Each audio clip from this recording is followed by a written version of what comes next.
This week on our From the Pit segment, we were on location at Port City Saturday night for the Spring Fling, and we made our way through the pit area talking to multiple DirtCrowd drivers, and here's what they had to say. Hey, we're here with DirtCrowd driver Wyatt Tyree. Wyatt, how you doing today? Good. Good.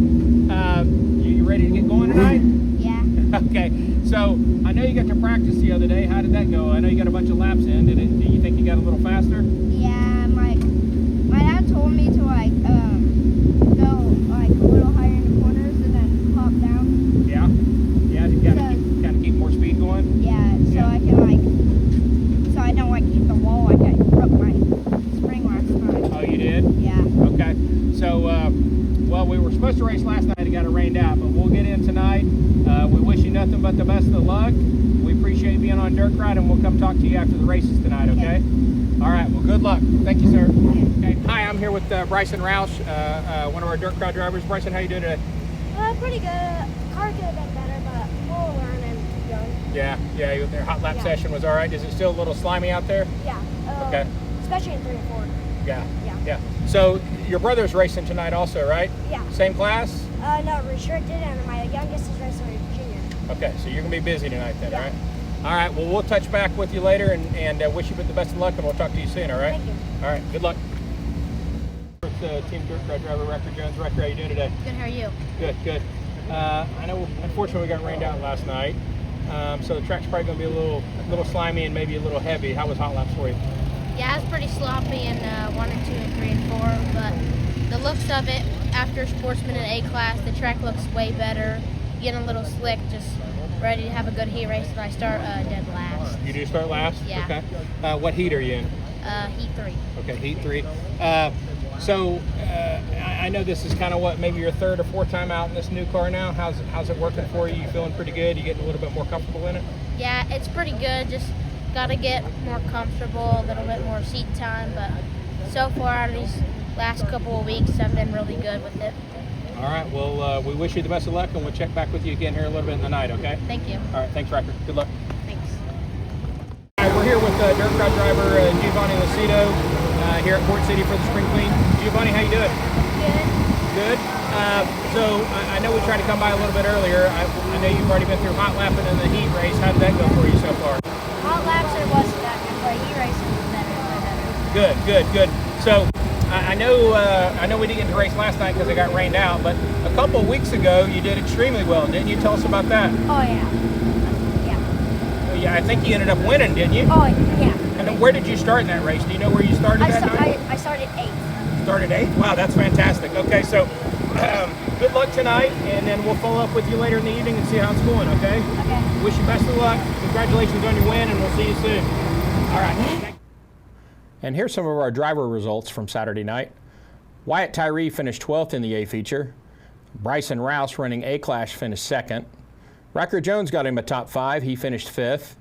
Giovanni Lucido finished 8th in his A feature. Other DirtCrowd drivers that were on hand, Bentley Thompson finished 4th. Levi Ballard led majority of the race, ended up finished 2nd. Jett Nunley also had 2 top 5s. He finished 5th in A-Class and 2nd in non-wing. Congratulations to all of our drivers. Next up, we'll have Holly Russell on the line from Australia right after this message from one of our partners. We want to give a shout out to our friends over at Factory 14 for being a DirtCrowd partner. Holly, Harley, Billy, and the entire crew over there do such a great job, and we really appreciate them coming on board with us. Factory 14, quality products, proven performance, and unmatched service come together under one roof. Factory 14 offers everything for junior sprints to sprint cars, and with professional trackside support across the country, you are never alone when you're part of the Factory 14 team. One team, one standard, always successful. Factory 14, excellence in every detail. Welcome back to DirtCrowd, and we're super excited about today. We've got a young sprint car driver from currently in Australia from New Zealand. We've got Holly Russell on the line here. Holly, how are you doing? I'm good, thanks. How are you? We're good. So appreciate you taking the time. I know it's a little bit earlier there than it is here, so we appreciate you getting up and getting around and joining us on this call. No, it's all good. I'm an early bird, so it's all good. Good for you. So we're super excited. I know this is the first time that we've got to announce it on DirtCrowd, but Number one, we're super excited to have you come on the DirtCrowd platform with us and be able to provide you with a little bit more exposure and contact with our fans and potential sponsors over here. And I think it's going to be a great platform for you to be on, and we're excited to have you. And in looking at your, I know you got quite a following, and looking at your YouTube channel and stuff. If you don't mind, give our DirtCrowd fans here and viewers a little bit of background about you and how you got started in racing and how all that got started. Yeah, so I'm currently based in Australia, in Brisbane. I am originally from New Zealand in a small town in Wainui, and I started racing. I started on dirt bikes at the age of 4, and I started in my first Kiwi truck, which is like a mod cart in America, at the age of 7. And then I pretty much was in one of those carts for about 3-4 years growing up. I got 2 New Zealand national titles in that class, and then I moved up to a stadium buggy, which you guys have stadium buggies in America as well. So I moved into a stadium buggy for I think about 1.5 to 2 years, and I got another New Zealand title in that class. And then moving into 2025, I actually got into Speedway and linked up with BSL Racing in New Zealand. They gave me an amazing opportunity to race a midget in New Zealand for the first time. So that was kind of my start in Speedway. I then got into the midget for the 2025 season, and that was a massive learning curve that year. I think it was more adjusting to the sport and going around in circles instead of going over jumps. So Right. It was definitely something that I had to adjust to. So I jumped into that for the season and actually got 3rd NZ unofficial in that class for my first season. So that was definitely a massive accomplishment in my career, and I think that gave me a massive confidence boost that this is the sport I want to be in and gel with. And so got into the midget and then did a season in that, and then I was like, all right, well, where's the next step? There's a bit of racing in New Zealand, but I wanted to go to a different country and kind of jump up to the next level in the sport. So that's when I headed over to Australia for a different lifestyle, and then went to Australia and didn't think I was going to get a ride for my first, obviously for the season. Me being over there, I thought I was going to be in a car for the following season, but a team approached me, and that was my kind of start in a sprint car over in Australia. Tracks are super different in Australia, bigger, more banked, faster. Right. So it's the whole thing was a learning curve. And then did a bit of racing in the sprint car over in Australia, and then now we're here. About to make my debut over to the States. Well, I just love listening to your story. I think what's fascinating is you being in so many disciplines of cars, tracks, speed, horsepower, weight. I think that probably makes you, I don't know if you realize it at such a young age, but I know over here when we see drivers that are able to excel in different disciplines, it just makes you a more well-rounded driver, especially when we start talking about the sprint car per se, when you're moving around on the track and trying to find moisture, and I just think those things that I don't know if people appreciate enough that at a young age you've been in a lot of disciplines, and I think that's going to make you a more well-rounded driver. And obviously you've had fantastic results at every level you've been at so far. So, super excited to see you come over here with Hoover Racing and see what you can do in the States. It's got to be a little nerve-wracking, but I would tend to think that you're super excited and ready to get over here and get going. Yeah, definitely. I think me being in all divisions and all kind of different, cars, I'd say, I think I've got a very baseline of, driving. Like I was in a FT50, which was kind of like, a couple of downgraded cars from like an F1 on Tar Seal, and I just jumped in that and drove that, and I think I gelled with that super quickly that day. Like I think my to establish racecraft, and anything I get into, I guess I've got somewhat of a baseline, that I can kind of understand with the car. Sure. So yeah, I guess it's going to be very exciting to come over. Obviously, I've ran a sprint car before, but obviously the one in America is definitely going to be faster, and your guys' tracks are very different to, the tracks I've been running on. So I think coming over is going to be a massive learning curve, and I think, I'm just excited, really. Well, I bet, and as well as anybody, but when you're getting in a, even if it's the same car, but obviously getting in a different car and with a different team, there's a little bit of time there it takes to kind of gel and work well with the crew and the owner and the driver and all that to come together. But it seems like you got a pretty good jump on being able to get that done in other disciplines, and so I think that's probably going to carry over here when you get to the States with Hoover Racing. So. One of the other things I wanted to talk to you about is I was super excited to see how advanced you are as far as the social media, right? I unfortunately, I don't think a lot of people understand how important that is. I know it's probably the same for you over there, but in the States, in racing, it's so important what we do outside of the car. It's important to learn to engage with fans and potential sponsors and partners, and the more exposure you can get, the more network you can do, I think the better opportunity you have. And it seems like you're already pretty well versed in that arena as well. 100%. I mean, in all honesty, where I've got it, where I am now, I think social media has played a massive, massive part in my career.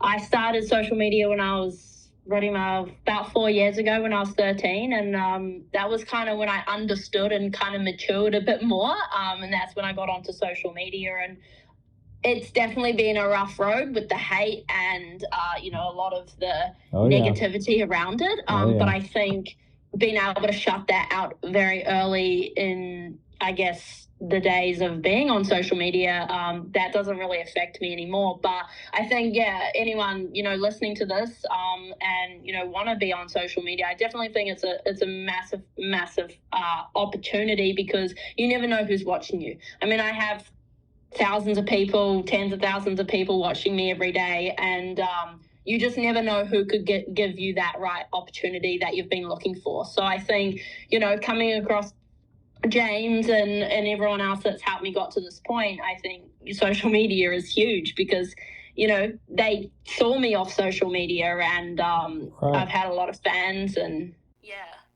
I mean, we say it here, and we work with a lot of younger kids that are coming up through micros or outlaw carts or quarter midgets or whatever, and it's something that we try to express and relay with DirtCrowd is, you never know who's walking through that pit area. And that was the old school term. Now it's you never know who's watching on social media or who's watching you on streaming in a racing and sees you in an interview or sees you get out of the car or have results. There's so many different variables that come into play now with the exposure and allowing to become partners and get them exposure as well, that it's definitely an avenue that I don't think enough people have taken advantage of, but I think you got a great head start in that arena as well. So, and speaking of which, I assume you probably got some sponsors that are currently with you that you'll bring over with you to team up with James at Hoover Racing over here in the States as well. Would you want to mention a couple of those to us? Yeah, so I've had a couple of really good sponsors. I've had Lucas Oil on board with me for about 5.5 years now, ever since I kind of started my racing career. And so, they've been on board with me. So, Lucas Oil. I've got Beaumont Tiles, Cabalaba back in Australia. And then obviously my mum and dad, their support. And then BK Racing, K1 Racewear. So all of them, I guess everyone does their little part, and it makes a huge difference. So definitely thankful for, everyone that has been on board with me in my career, and now obviously James and Hoover Racing for all their help with my upcoming season in America. Well, sure, and we're super excited to add you to the DirtCrowd platform. I'm hoping that once you get here, we can team up and be able to provide you some exposure to some additional fans and get your following even greater. And who knows where that's going to go from. So I appreciate you taking the time and again, waking up early, and super excited to have you here. And once you do land and get here, we'd love to have you on the set and do an in-person interview. And then obviously we'll see you out at the track multiple times and catch up with you there as well. So safe travels and the best of luck. And I guess we'll see you here in the States soon. Yes, awesome. Thank you for having me. We definitely look forward to Holly's arrival later this month. And we will obviously have her back on the show, as well as keeping up with the results during her time with us here in the States. Up next is our Behind the Wheel segment featuring DirtCrowd driver Jett Nunley. We're here with DirtCrowd driver Jett Nunley. Jett, how you doing today? Good. So I know we've had you on a couple of times, but we wanted to sit down and have a little bit more in-depth interview with you, learn more about you and your racing career and kind of your goals and aspirations. So let's start out with, I know your dad Thomas used to race, so about how old were you when you were hanging out at the track and out in the shop with Dad and watching him race? What I've been told was I was at the track a week after I was born. Well, okay, that's pretty early. That's pretty early. So when's the first time you actually recall going to the track and watching Dad race? Probably when I was 3 or 4, Okay. building tracks with toy sprint cars. Okay, I like that. So when you were young, did you want to play other sports? Were you just into racing? I mean, is that what you knew you wanted to do, or did you try anything else? I wrestled and played basketball and football, but other than that and race, all I really wanted to do was race. Okay, so once you started racing, that was pretty much, you knew that's what you wanted to do from here on out, right? Yes. Okay, so let's talk about that. So you started at a young age. How old do you think you were, and what was the first car you started driving? I think I was 4 or 4.5, and I started in a go-kart on concrete. Okay. And so obviously you took to that. I'm sure once you started racing, that was it for Dad, right? I'm sure he wanted to work on the car and help you out. So how long did you race on those go-karts on concrete? Probably 2 years. Okay. And then is that when you jumped up to the outlaw karts, or what were you racing next? I got in, I think, the same car, just with different tires and dirt tires on a new track. Okay, and where were you racing then? Was that S1-E or? Okay, Yeah. So some of the indoor stuff and all that. Okay, and then so you kind of progressed up maybe then next to the outlaw karts on dirt, right? Yes. Okay, so what kind of classes do they have? I'm not real familiar with those. What classes did you race those? Junior 1, Junior 2, Junior 3, all the way to 250. Okay, and I'm sure you had a lot of success in that? Yes. Okay, and so once you got to that point, did you and Dad talk about what you wanted to do next, and you kind of decided maybe the micro route was the way that you wanted to go? We really went to junior sprints and also racing the go-karts at the same time. Okay. And then we just knew go-karts were going to be too expensive to run micros and all of it, so Right. we just chose micros. Okay, so when you started in the junior sprints, were you racing at I-44? Okay, Yes. so that's actually where you first started in what we would call the junior sprints, micro, that kind of stuff. Okay, so and then how long do you think you raced the junior sprint until you moved up to the restrictor class? Probably 2 or 3 years. Okay, and pretty much all that at I-44 every week and getting seat time there and learning that? Yes. Okay, so then you move up to restrictor class. I'm sure you had a lot of success in that. When I first started hearing the name Jett Nunley and seeing it at Port and stuff, you were in the restrictors then. How long did you run the restrictor class? I think 3 years. Okay. And what's some of the big races you won or championships you won? Can you remember off the top of your head what you did in there? I know Shootout and now 600 Championship. Those are the 2 big ones. Yeah, I knew that. I just wanted to see if you would give yourself a little pat on the back, right? So now let's look forward a little bit. So now we currently got you running A-class, running wing and non-wing with now 600 also. We watched you run earlier this year at Port City and then obviously at I-44. How are you currently doing in both those classes, and kind of give us an idea of how that's going for you? I'm sitting first in both classes in points. I hope I can probably just get out front so we can do more. Yeah, I bet. setting first is pretty good for both, right? So I know you're scheduled to run tonight at Port City. Originally, the Now 600 national schedule was, we were supposed to be in Dodge City, Kansas this weekend, so that rained out, so you got to come over to Port City for the spring fling. After tonight's race, what do you have next coming up on the schedule? I don't know. Not sure? No. Yeah. I haven't looked far enough either, so you could have told me anywhere and I would have said yes.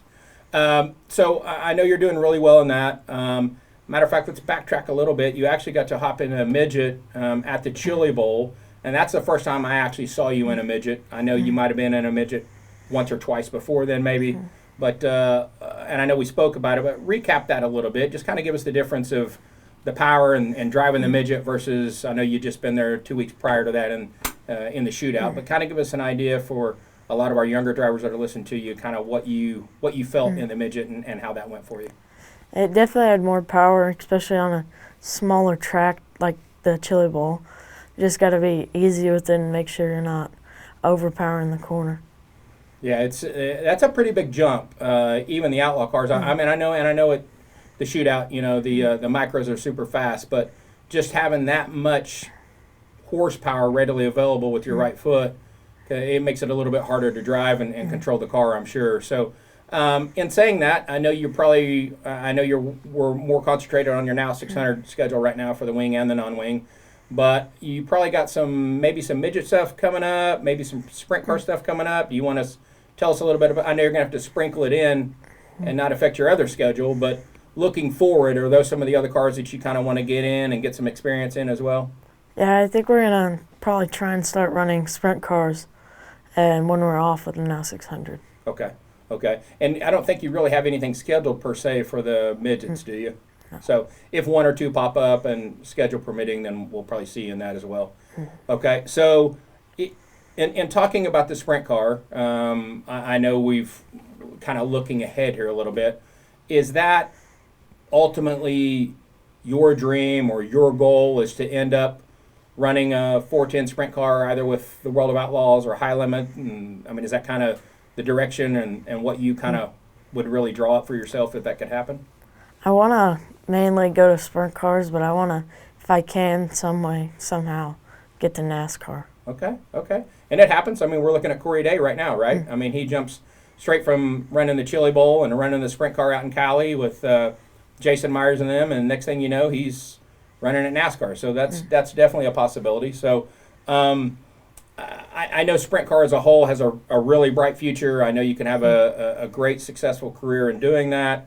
I know you're on the cusp of getting on that. So us here at DirtCrowd, we love being a part of it. Obviously, we're going to follow you every step of the way, and super excited for you and super excited to have you on board. Go ahead and give us a list of all the sponsors and partners you got helping you guys out right now. Factory 14, Harley Holland Companies, Metric Cycles, Engler Machine and Tools, CSI, Micron Tom, Diamond D Trucking, Kaiser Wheels, Ballard Inc., and Daryl's Appliance and Furniture, and DirtCrowd. All right. We appreciate it, Jett. Thanks for coming on, and we'll have you on again soon. Thank you. Thank you. We want to thank our friends over at SmithTi for becoming a partner of DirtCrowd. Stevie and his group do a fantastic job, and we really appreciate them coming on board with us. SmithTi offers high-quality, American-made titanium products for all racers. From micros, midgets, sprint cars, and more, quality products made by racers for racers. SmithTi offers aerospace-grade fasteners to complete car kits. Check them out at smithti.com.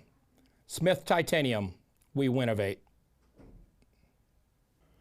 It's always great to catch up with Jett. He's having a great year so far. He's currently leading both the wing and non-wing classes for the Now 600 National Series. Now it's time to give a shout out to some of our new DirtCrowd drivers. First up, we got Wyatt Tyree out of Owasso, Oklahoma. He is currently racing in the junior sprint class at Port City Raceway.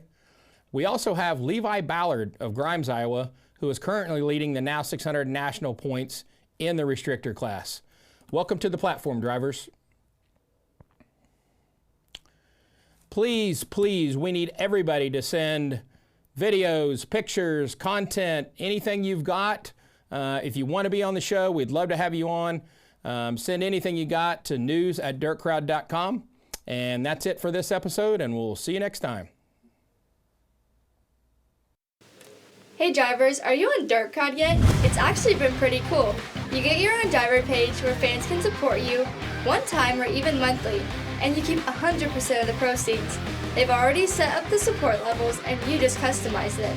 You also get thank you cards, stickers, and hero cards with your QR code on them so fans can just scan and join. Support levels start as low as $5 a month. You can also earn by getting other drivers to visit your page and sign up under you. Join DirtCrowd today.